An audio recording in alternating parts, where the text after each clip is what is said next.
ప్రస్తుతం మనం పరమ పావనమైన పుణ్యమైన ప్రదేశం పర్ణశాల దగ్గరికి వచ్చేసామండి. ఇదే ఆ మార్గం. ఓ వైపున గోదావరిని చూడొచ్చు, మరోవైపుగా ఇదే పర్ణశాలకు దారి. ఈ లోపలగానే వెళ్ళాలి. ముందుగా మనకి రామాలయం ఉంటుంది. రాముడి దగ్గరికి వెళ్ళి మన దర్శనం చేసుకుని పర్ణశాలకు వెళుతూ ఉంటారు. ఆ విశేషాలన్నీ కూడా చాలా ఉన్నాయి ఇక్కడ చెప్పడానికి. రండి చూద్దాం.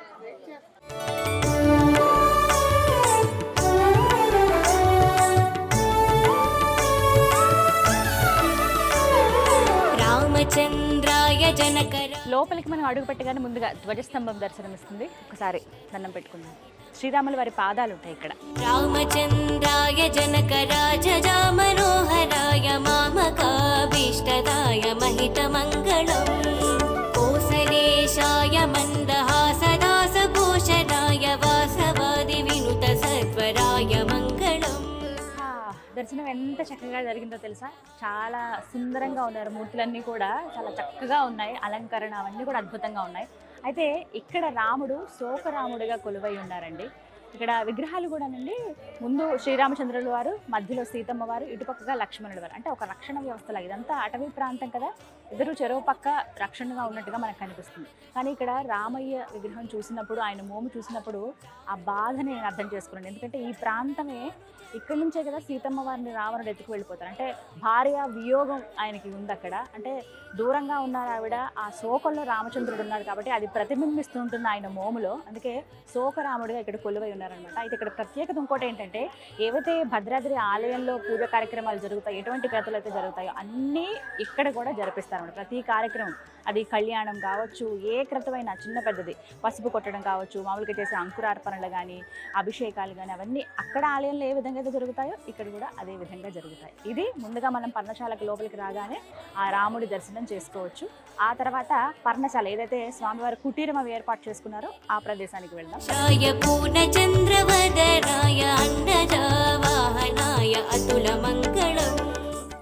ఇక్కడ ఏంటంటే డైరెక్ట్గా మూలమూర్తుల్ని మనం చూపించకూడదు కాబట్టి, ఫొటోస్ కానీ వీడియోస్ కానీ తీయొద్దు కాబట్టి నేను మాత్రమే వెళ్ళి దర్శనం చేసుకుని వచ్చాను. ఆ మూర్తులు ఎలా ఉన్నాయో చెప్పాను.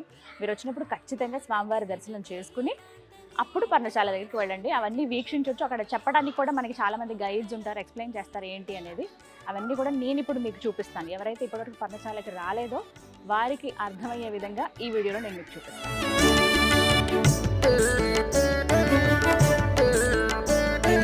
పర్ణశాల లోపలికి మనం అడుగు పెట్టేశామండి. ఇక్కడ కొన్ని కీలక ఘట్టాలు జరిగాయి రామాయణానికి సంబంధించి.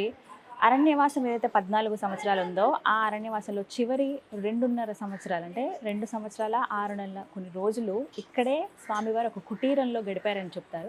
ప్రత్యేకించి ఆ కుటీరం ఏర్పాటు చేసుకున్న ప్రదేశమే పర్ణశాలగా చెప్తున్నారు. ఆ ప్రదేశమే ఇది. అంటే అక్కడి గుర్తుగా చెప్పడానికి మనకి విగ్రహాల రూపంలో ఏర్పాటు చేశారు. ఇక్కడ జరిగినటువంటి ఘట్టాలు ఏవైతే ఉన్నాయో అవి విగ్రహాల రూపంలో మనకి ఇక్కడ చూపిస్తున్నారు అనమాట. దగ్గరగా వెళ్ళి చూద్దాం రండి.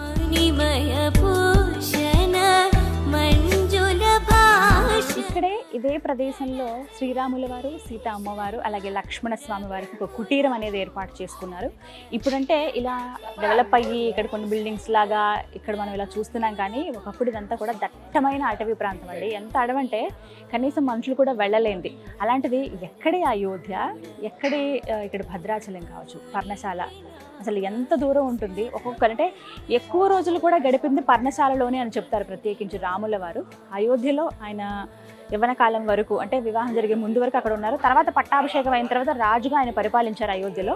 ఆ తర్వాత ఒక్కొక్క ప్రదేశంలో ఆయన కొన్ని రోజులు ఉంటూ వచ్చారు. అందులో భాగంగా 2.5 సంవత్సరాల పాటు, అంటే అన్ని రోజులు ఎక్కువ రోజులు గడిపింది అయోధ్య తర్వాత అంటే అది పర్ణశాలే. అటువంటి పుణ్యమూర్తి నడిచినటువంటి ప్రదేశం ఇది, ఆయన గడిపినటువంటి స్థలం ఇది. నిజంగా ఎంత పవిత్రం, పరమ పావనం అని చెప్పుకోవాలి. ఇక్కడ ఏమిటంటే ప్రత్యేకించి ముఖ్యమైన ఘట్టం చోటు చేసుకున్నది ఇక్కడ మనం విగ్రహాల రూపంలో చూడొచ్చు. రాముల వారు, సీతమ్మ తల్లి, దూరంలో ఇక్కడ లక్ష్మణ స్వామి వారు. ఎంతటి గౌరవం అంటే అన్న వదనలంటే లక్ష్మణ స్వామి వారికి తల్లి తండ్రిగానే భావించేవారు. వారిని చాలా మర్యాదగా, ప్రేమపూర్వకంగా ఉండేవాళ్ళు. మర్యాదగా ఇలా పిలిస్తే పలికేటట్టుగా, ఏం అవసరం ఉన్నా చక్కగా చూసుకునేవాళ్ళు. ఒక రక్షణగా, అంటే ఇదంతా కూడా అటవీ ప్రాంతం కదా, ఒక రక్షణగా సీతమ్మ తల్లికి ఓవైపు రాముల వారు, ఇంకోవైపు లక్ష్మణ స్వామి వారు ఉండేవారు అనమాట. అంత కంటికి రెప్పలాగా కాచుకుని కూర్చునేవారు అనమాట. ఇలా ఉంటున్న ఒక సమయంలో రామాయణం తెలిసిన వారందరికీ చాలా వరకు తెలుసండి. కీలకమైన ఘట్టం ఏమిటి అని అంటే బంగారు లేడి, ఆ మాయ లేడి. అవి రావటమే పూర్తిగా కథనంతా అంటే ఆ రామాయణం అంతా ఒక మలుపు తిప్పేస్తుంది. అంటే రావణ సంహారం జరగటానికి, అంటే రాక్షస సంహారం జరగాలి కదా, ఆయన అవతారం ఎత్తిందే దానికి. అది జరగాలంటే కొన్ని ఘట్టాలు చోటు చేసుకోవాలి. అందులో భాగంగా మారీచుడు అనేటువంటి రాక్షసుడు ఒక మాయలేడి రూపంలో వస్తాడు, బంగారు వర్ణంలో. ఆ లేడిని ఇక్కడ మనం చూడొచ్చు. దే ఆ బంగారు లేడి. ఆ బంగారు లేడిని చూసి అనుకుంటుందట, ఆహా ఎంత సుందరంగా ఉంది, ఇన్ని పశువులు ఇక్కడ మన చుట్టూ తిరుగుతున్నాయి, సాధు జంతువులకు మారిపోయి మన చుట్టూ ఉన్నాయి, ఒకసారి దగ్గర నుంచి చూడాలి అని అనిపించిందట ఆవిడికి. ఆ బంగారు లేడి కనిపించి వెంటనే వెళ్ళిపోగానే అది కావాలని చెప్పి శ్రీరాముల వారిని అడుగుతుందట.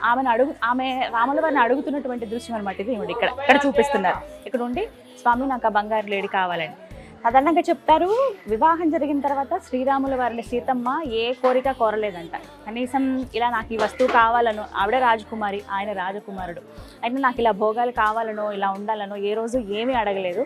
అలాంటిది ఆయనతో పాటే అన్నీ విడిచి వనవాసానికి వచ్చేసిన ఆవిడ మొదటిసారి నాకు ఒక బంగారు లేడి కనిపించింది, అది కావాలని అడిగినందుకు ఎప్పుడూ ఏమీ అడగలేదు కదా నువ్వు, అదొక్కటి నీ కోరిక అని చెప్పి నేను తీసుకొస్తానని చెప్పి ఆయన ఇంకా ఎటు ఆలోచించకుండా, బంగారు లేడు అసలు అలా బంగారు లేడు ఉంటుందా ఉండదా ఏమీ ఆలోచించకుండా దాని వెంట ఆయన పరిగెట్టి నేను తీసుకొస్తాను సీత అని వెళ్ళిపోతాడు. ఇక్కడ ఆయన చూపిస్తున్నటువంటి దృశ్యం అనమాట ఇది. ఇక్కడ నుంచి లక్ష్మణ స్వామి వారు చూస్తున్నారు. అది జరిగినటువంటి ఘట్టం ఆ ప్రదేశం. ఇంకా మరిన్ని ఘట్టాలు ముందు జరిగినవి ఉన్నాయి, అవి కూడా చూద్దాం. ఇలా మనం ఒక్కొక్క అడుగు వేసుకుంటూ వస్తేనండి పర్ణశాలలో అన్ని విశేషాలే కనిపిస్తాయి. ఆ రాముల వారి ఆనవాళ్లే మనకు కనపడుతుంటాయి. అందులో భాగంగా ఇక్కడ చూడొచ్చు, ఒక ఫలకం పైన రాముల వారి కుడి పాదాన్ని మనం చూడొచ్చు. అలాగే ఆ మాయలేడి జింక ఏదైతే ఉందో ఆ జింక పాదం కూడా కనపడుతుంది. ఈ రెండు వాటికి నిదర్శనాలు అనమాట. మనకి కనిపించింది అంటే మనకి గుర్తుగా తెలియటానికి అని చెప్పి ఇక్కడ ఇలా కాయిన్స్ పెట్టారు. బొటన వేలు, ఇటుపక్క ఈవెన్ ఈ వేళ్ళు, అటువైపు మొత్తంగా ఎంత పెద్దగా ఉందో. మామూలుగా శ్రీరాముడి గురించి చెప్తారు కదా, ఆయన ఆజానుబాహుడు, 7 అడుగులు ఉండేవాడు, అంత దృఢంగా, అంటే ఆయన రాజు కదా, అంత ఠీవిగా ఉండేవారు ఆయన అని చెప్పి. నిజంగా ఆయన ఆకారానికి తగ్గట్టే ఆయన పాదం కూడా చూడండి. మామూలుగా అయితే మన పాదాలు ఎంతవరకు ఉంటాయి, ఇంతవరకు, కానీ ఆయన పాదం ఎంత పెద్దగా ఉందో, ఆ ఆజానుబాహుడి పాదం గుర్తు ఇక్కడ మనం చూడొచ్చు అన్నమాట. ఇక ఆ తర్వాత జరిగింది అందరికీ తెలిసిందే. రాముల వారు ఆ మాయలేడి కోసమని వెళ్తారు, కానీ ఎంతసేపటికి తిరిగి రారు. కొద్దిసేపు అయిన తర్వాత హా సీత, హా లక్ష్మణ అనేటువంటి ఒక గొంతు వినపడుతుంది. ఇది ఖచ్చితంగా నా రామయ్యదే అని చెప్పి పరుగున వస్తుంది సీతమ్మ. వచ్చి ఒకటే మాట అంటుంది, లక్ష్మణ నీ అన్నకేదో ఆపద వచ్చింది వెళ్ళండి. ఆయన గొంతు వినపడుతుందంటే లక్ష్మణుడు ఒక మాట అంటాడు, నా అన్నకు ఆపద రావడం ఏంటి, ఆయన రాముడు, ఆయన ఏమైనా చేయగలడు, ప్రతి ఒక్కటి గమనించగలడు, అంత శక్తిహీనుడిగా ఉండడని చెప్పినా కూడా లేదు నాకు వినపడుతోంది ఆ గొంతు, ఆయనే అరుస్తూ ఉన్నారు, ఆపదలో ఉన్నారు, నువ్వు వెళ్ళు ఎలా అయినా అని చెప్తే ఒక మాట, తల్లి ఒక్కసారి నా మాట విను, అన్నకు ఆపద రాదు అన్నా సరే సీతాదేవి అంటే భర్తకి ఏం జరిగిందో అన్న భయం ఆందోళన ఆవిడ మధ్యలో ఉంటుంది కదా, అందుకే ఆవిడ అంత ఆలోచించి భయపడింది. ఒక రకంగా చెప్పాలంటే లక్ష్మణ స్వామి గురించి ఒక మాట చెప్పాలండి, సీతమ్మ తల్లిని ఎంతగా అంటే ఒక తల్లిగా ఆరాధించేవాళ్ళు. ఆయన ఏ రోజు కూడా తల ఎత్తి ఆవిడ ముఖం చూడలేదట, కేవలం పాదాలు ఇక్కడ వరకు మాత్రమే, పాదాలు ఏవైతే ఉన్నాయో పాదాలు, ఆమె మెట్టెలు, బొటనవేలు ఇక్కడ వరకు మాత్రమే ఆయన చూశారట ఆయన జీవితకాలంలో. అంటే అంత గౌరవించేవాళ్ళు, ఒక తల్లిగా భావించేవాళ్ళు సీతమ్మ తల్లిని. ఇక ఆమె ఆజ్ఞాపించింది, నువ్వు ఎలా అయినా వెళ్ళు, అన్నం తీసుకురా అని చెప్పగానే ఒకటే మాట అంటారు, సరే తల్లి నీ ఆజ్ఞ మేరకు నేను వెళ్తాను, కానీ నువ్వు ఇది దట్టమైన అటవీ ప్రాంతం, మేమిద్దరం ఉన్నప్పుడు నీకు రక్షణగా ఉన్నాం, మేము ఇద్దరం ఈ సమయంలో ఉండట్లేదు కాబట్టి ఇది ఏ మాయావి పనో తెలియదు కాబట్టి నీకు ఒక రేఖ నేను గీస్తాను, అదే లక్ష్మణ రేఖ అని చెప్పి గీసి నువ్వు ఈ గీత దాటి బయటికి రావద్దు, ఏం జరిగినా కూడా నేను అన్నం క్షేమంగా తీసుకొస్తానని చెప్పి నమస్కరించుకుని వెళ్తాను.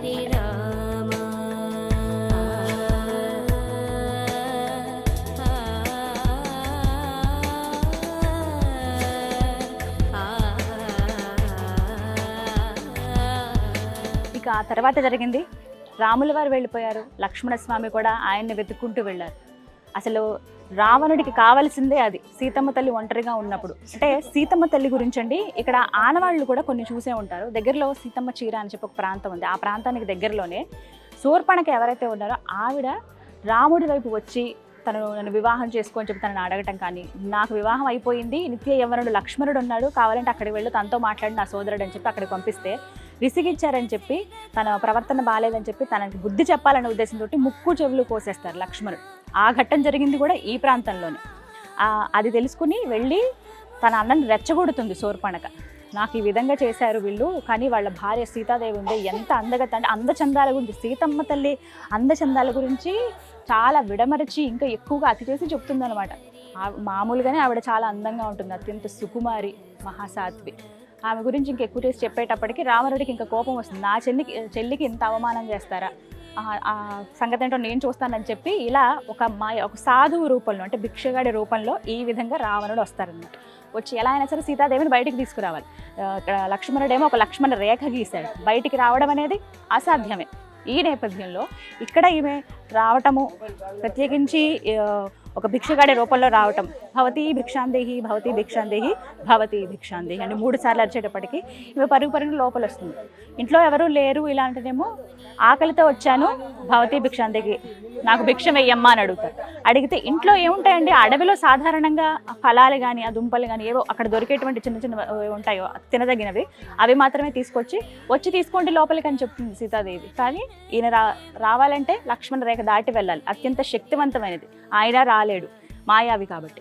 ఆ తర్వాత జరిగినటువంటి ఘట్టం అందరికీ తెలిసిందే. ఎలా అయినా సరే నువ్వు ఇలా నేను ఖాళీ చేతులతో వెళ్ళిపోవడమే, ఇంటి ముందుకు వచ్చిన ఒక భిక్షగాడిని ఒక సాధువుని ఇలా పంపించడం అనేది కరెక్ట్ కాదంటే అప్పుడు ఆవిడ అనుకుంటుంది, నిజమే కదా ఆకలితో ఉన్నావు, ఎందుకంటే సరే ఏది జరిగితే అది జరిగిందిలే అని చెప్పి ఒక్కసారి ఆ రామయ్యని తలుచుకుని అడుగు బయటికి వేసి ఒక్కసారి వెళ్ళి ఆయనకి భిక్ష వేయడానికి ప్రయత్నిస్తుంది. అది జరిగినటువంటి ఘట్టం అనమాట. అది ఇక్కడ చెప్పవచ్చు. తెలియడానికి ఇలా విగ్రహ రూపంలో పెట్టారు సీతమ్మ తల్లి. నిజంగానండి ఒక్కొక్క ఘటన అవి తలుచుకుని అవి చెప్తున్నా నాకే కళ్ళు చెమ్మగిల్లుతున్నాయి. అంటే అప్పుడు అలా జరిగిందా, ఎంతటి బాధ, భర్త అటు వెళ్ళిపోయారు, మరిది గారే వెళ్ళిపోయారు, ఎవరు లేరు, ఒంటరిగా ఉండిపోయింది ఆవిడ. నిజంగా ఎంతటి బాధ. తెలియని వ్యక్తి వచ్చి అలా మాట్లాడుతుంటే మనం భయపడతాం కదా. అంటే ఆవిడ మహాశక్తి అయినా సరే ఆ మహాలక్ష్మీదేవే మానవ రూపంలో ఎన్ని బాధలు పడిందో, సాధారణంగా స్త్రీలు జనాలు భక్తులు పడేటువంటి బాధలు ఆవిడ పడ్డారు ఈ అవతారంలో. ఇక ఆ తర్వాత జరిగిన ఘట్టం, ఎప్పుడైతే భిక్ష వేయటానికి సీతమ్మ తల్లి ముందుకు వస్తుందో అప్పుడు అసలు రూపం చూపిస్తాడు రావణుడు. 10 తలలతో ఉన్న రూపాన్ని చూసి ఆవిడ భయభ్రాంతులకు గురై కళ్ళు తిరిగి పడిపోతుంది. దానికి దర్శనంగా ఇక్కడ విగ్రహాన్ని ఏర్పాటు చేశారు చూడండి. ఈ విధంగా ఆవిడ కింద పడిపోతుంది.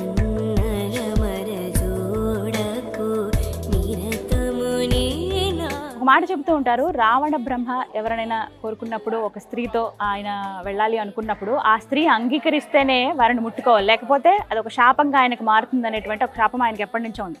అందుకే ఆయన సీతాదేవిని ముట్టుకోవటం కానీ అవేవి మనం చూడడం. ఎప్పుడైతే ఆవిడ అలా పడిపోతుందో భూమితో పాటు పెకిలించుకుని తీసుకుని వెళ్ళిపోతారు. అంటే ఆవిడ తాకరు. అశోకవనంలో ఉన్నప్పుడు కూడా అంటే ఎవరైనా స్త్రీ ఆమె ఇష్టంతో ఉంటేనే నీకు మంచిది, లేకుంటే నువ్వు ఆ శాపానికి గురవుతావు అని చెప్పి ఒక శాపం అనేది రావణుడికి ఉంటుందట. అందుకని భూమితో పాటు అలా పెకిలించుకుని తీసుకువెళ్ళిపోతారు. ఇదంతా జరిగినటువంటి ప్రదేశం ఈ పర్ణశాలనండి. నిజంగా బాధాకరమైందనే చెప్పుకోవాలి. అంటే వనవాసం చేయటమే దురదృష్టం. అది తండ్రి మాటను దాటి వెళ్ళలేక ఆయన ఆజ్ఞను అనుసరించి ఆయన ఇక్కడి వరకు రావటం. ఎక్కడో హాయిగా మహల్స్లో ఉండి రాజభోగాలు అనుభవించాల్సిన రాముడు, సీత, లక్ష్మణుడు ఇలా అడవుల పాలైపోవటం. ఇక్కడ ఉన్నటువంటి ఏవి తినడానికి సరిగ్గా ఉండదు, రోజు చేసుకునే పనులకు వీలుండదు, ఒక చిన్న కుటీరంలో ఉండాలి. అలా ఉండి కూడా వాళ్ళు ఒక మార్గాన్ని చూపించారని చెప్పుకోవాలి తర్వాతి తరాల వాళ్ళకి. మానవ రూపంలో ఉన్న నిజంగా దైవాలు వాళ్ళు. అలాంటి వాళ్ళు ఇక్కడ గడిపారు. ఈ ప్రదేశంలో మనం ఉండగలిగాం, అది కూడా ఈ తెలుగు నేలపైన అలాంటి ప్రదేశం ఉందంటే నిజంగా మన అదృష్టమే. ఇలా ఈ ఘట్టం జరిగిన తర్వాత ఇక్కడి నుంచి తీసుకువెళ్ళిపోవటం, జటాయువు రావటం. జటాయువు ఎంతో రక్షించడానికి ప్రయత్నిస్తుంది అమ్మవారిని, కానీ ఒక రెక్కని నరికేసారు. ఆ రెక్క పడిన ప్రదేశం కూడా ఇక్కడ దగ్గరలోనే ఉంది. అంటే ఇవన్నీ పంచవటి అని అంటారండి ఈ ప్రాంతాన్ని. దగ్గర మొత్తం 4 రామాలయాలు కావచ్చు, ఆ జటాయువు రెక్కబడిన ప్రదేశం, ఇవన్నీ మనం దర్శించుకుంటే పంచవటి 5 మనం పూర్తి చేసుకుంటే భద్రాచలం యాత్ర పూర్తయినట్లు అనమాట. ఈ విధంగా ఇక్కడ పర్ణశాలలో విగ్రహాల రూపంలో అర్థం అవ్వడానికి ఏర్పాటు చేశారు. మామూలుగా ఏంటంటే రామాయణం ఇవి మనం చదివితే తెలుసుకోవటం వేరు, విగ్రహాల రూపంలో చూడటం వేరు. అందుకే మనకి సినిమాలు ఏమైనా తీసినప్పుడు, సీరియల్స్ అవి చూపించినప్పుడు ఇంకా ఎక్కువగా అర్థమయ్యాయి ముందు తరాల వాళ్ళకి, 90s వాళ్ళకి. ఇప్పటి తరం వాళ్ళకి ఇంకా అర్థం అవ్వాలంటే ఇలాంటి ప్లేసెస్కి పిల్లల్ని తీసుకొచ్చి చూపిస్తే ఇంకా క్లియర్గా అర్థమవుతుంది. రామాయణం అంటే ఏంటి, మన భాగవతం అంటే ఏంటి, ఏం జరిగింది, వాటి నుంచి మనం ఏం నేర్చుకోవచ్చు, అవన్నీ తెలుసుకోవచ్చు అనమాట. ఇలా అద్భుతమైన ఘట్టాలన్నీ కూడా బాధాకరమైన ఘట్టాలని చెప్పుకోవాలి. అందుకే ఇక్కడ రాముడు కూడా శోకరాముడు అంటారు. అంటే భార్యా వియోగంలో ఆయన ఉంటారు కదా, అందుకే ఇక్కడ రాముడిని కూడా అదే విధంగా కొలుస్తారు. ఆయన ఒక రక్షణ వ్యవస్థగా ఓవైపు మధ్యలో సీతమ్మ నుంచి ఇటువైపు లక్ష్మణుడు, ఇటువైపు రాముడుగా అలా ఉంటారు. ఇది అటవీ ప్రాంతం కాబట్టి. కానీ ఆయన మోము చూస్తే అర్థమవుతుంది భార్య దూరం అయిపోయిందన్న బాధలో ఆయన ఉన్నారు. అయితే అలాంటి కష్టం ఎవరికి రాకూడదని చెప్పే స్వామి ఇక్కడ అందరినీ అనుగ్రహిస్తారట. అంటే సీతారాములు ఎన్నో కష్టాలు పడ్డారు, అలాంటి కష్టాలు ఎవరు పడకూడదనే ఉద్దేశంతో వాళ్ళు ఎప్పుడు అనుగ్రహిస్తూ ఉంటారు. ఎవరు ఇక్కడికి వచ్చి దర్శనం చేసుకున్నా ఆ మహద్భాగ్యం వారికి దక్కుతుందని చెప్తారు. భద్రాచలం స్వామివారి దర్శనానికి ఎవరైతే వస్తారో ఖచ్చితంగా పర్ణశాల కూడా వచ్చి దర్శనం చేసుకుంటారు.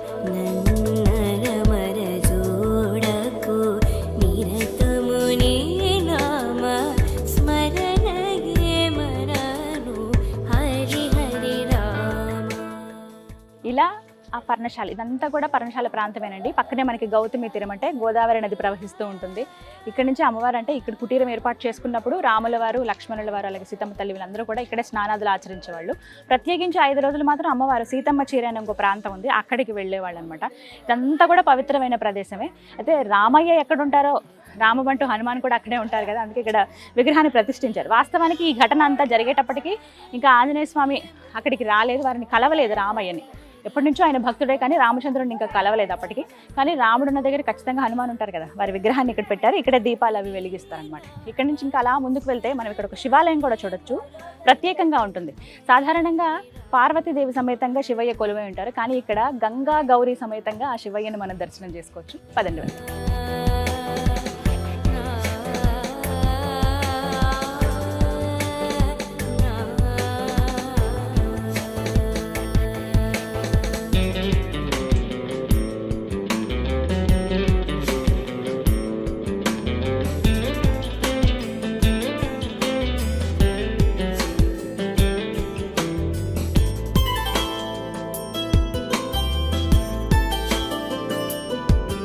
ఈ పర్ణశాల ప్రాంతాన్ని ఇంకా అభివృద్ధి చేస్తున్నారండి. ఇంకా అందరికీ తెలిసే విధంగా ఉండేందుకు ఇగో కుటీరం ఇలాగా ఒకటి కొత్తగా ఏర్పాటు చేస్తూ ఉన్నారు.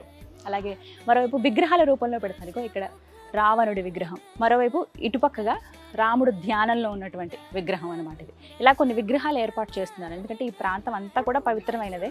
ప్రతి ఒక్కటి ఒక విశేషంగా ఇంకా మార్చాలనే ఉద్దేశంతో ఈ విధంగా అందంగా తయారు చేస్తున్నారనమాట.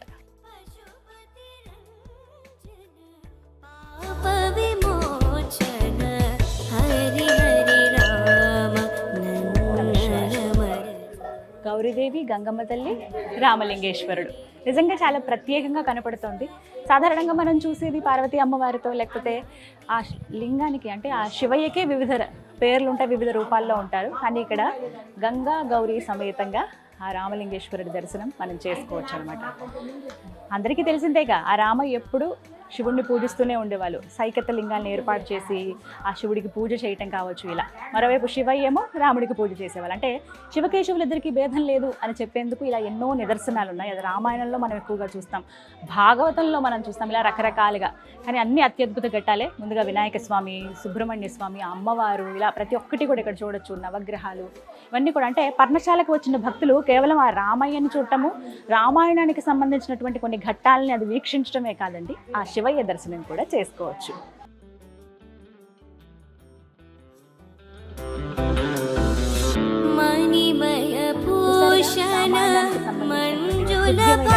చోటు చేసుకున్నటువంటి ప్రదేశమే ఈ పర్ణశాల. బాధ అనిపిస్తుంది ఇక్కడికి వచ్చినప్పుడు. అంటే సీతాపహరణం జరిగింది, ఎటు దిక్కుతోచిన స్థితిలో ఆ సీతమ్మ తల్లి ఉండిపోవటం, మాయలేడి గురించి రామయ్య వెళ్ళిపోవటం, ఆ తర్వాత లక్ష్మణుడు అలా వెళ్ళిపోవడం అనేది, ఆ తర్వాత జరిగిందే సీతాపహరణం, రావణుడు వచ్చి ఇలా అమ్మవారిని ఇలా తీసుకువెళ్ళిపోవటం. కానీ ఇవన్నీ జరిగిన ప్రదేశం ఇది. రామాయణానికి అంటే తెలుసుకోవాలి, ఇంకా వాటి గురించి మన పిల్లలకు కూడా తెలియచెప్పాలి. రామాయణం గురించి, భాగవతం గురించి అన్నప్పుడు ఇలాంటి ప్రదేశాలు చాలా కీలకంగా ఉంటాయండి. ఇక్కడికి తీసుకొచ్చి చూపించవచ్చు వాళ్ళని. ఆ పుణ్యమూర్తి నడిచినటువంటి ప్రదేశం ఇది. ఆ వైపు ఖచ్చితంగా ఇక్కడికి వచ్చిన వాళ్ళందరూ ఫీల్ అవుతారు. ఆ రామ భక్తితో ఉన్నవాళ్ళు, చూసిన వాళ్ళందరూ కూడా వేరే లోకానికి, ఆ రామాయణం జరిగినటువంటి ఆ కాలంలోకి వెళ్ళిపోయారు అన్నట్టుగా అనిపిస్తుంది. ప్రతి ఒక్కరూ భద్రాద్రి రామయ్య దర్శనానికి వచ్చిన ప్రతి ఒక్కరూ కూడా రావాల్సినటువంటి ప్రదేశం ఇది పర్ణశాల. 35 కిలోమీటర్లు మాత్రమేనండి. రాముడి దర్శనం చేసుకుని 1 గంట ప్రయాణం ఉంటుంది మహా అయితే. అక్కడి నుంచి వచ్చి ఇక్కడ 1 గంట సేపు ఇక్కడ గడిపితే ప్రతి ఒక్కటి కూడా తెలుసుకోవచ్చు. తలాపనే గోదావరి పారుతూ ఉంటుంది. ఎంత సుందరమైన ప్రదేశం అంటే ఇదంతా కూడా. అప్పట్లో రాముడు, సీత, లక్ష్మణుడు ఇక్కడ ఉన్నారట, నడిచారట, ఇక్కడ కొంతకాలం గడిపారట అని చెప్పుకున్నది వింటేనే మనకి ఏదో అనిపిస్తుంది. అలాంటి ప్రాంతంలో మనం వచ్చి చూస్తే ఇంకా సంతోషంగా ఉంటుంది. పిల్లలతో పాటు రావచ్చు, ఇక్కడ గడిపేందుకు అనువుగా ఉంది స్థలం అంతా. ఇక్కడంతా కూడా డెవలప్ చేశారు. భద్రాద్రి రామయ్య ఆలయానికి అనుబంధంగానే ఇక్కడ ఆలయం ఉంటుంది. అలాగే ఇక్కడ రామచంద్రుడి వారిని కూడా దర్శించుకోవచ్చు. శోకరాముడుగా ఉన్నటువంటి ఆ రాముడు దర్శించుకుంటే మన శోకాలన్నీ కూడా ఆయన తీర్చేస్తాడు, తీసివేస్తాడు మన కష్టాలని అనే ఒక నానుడి కూడా ఉంది. తప్పకుండా అందరూ వచ్చి పర్ణశాలను దర్శనం చేసుకోండి. ఇది వాళ్ళ వీడియో. నమస్కారం.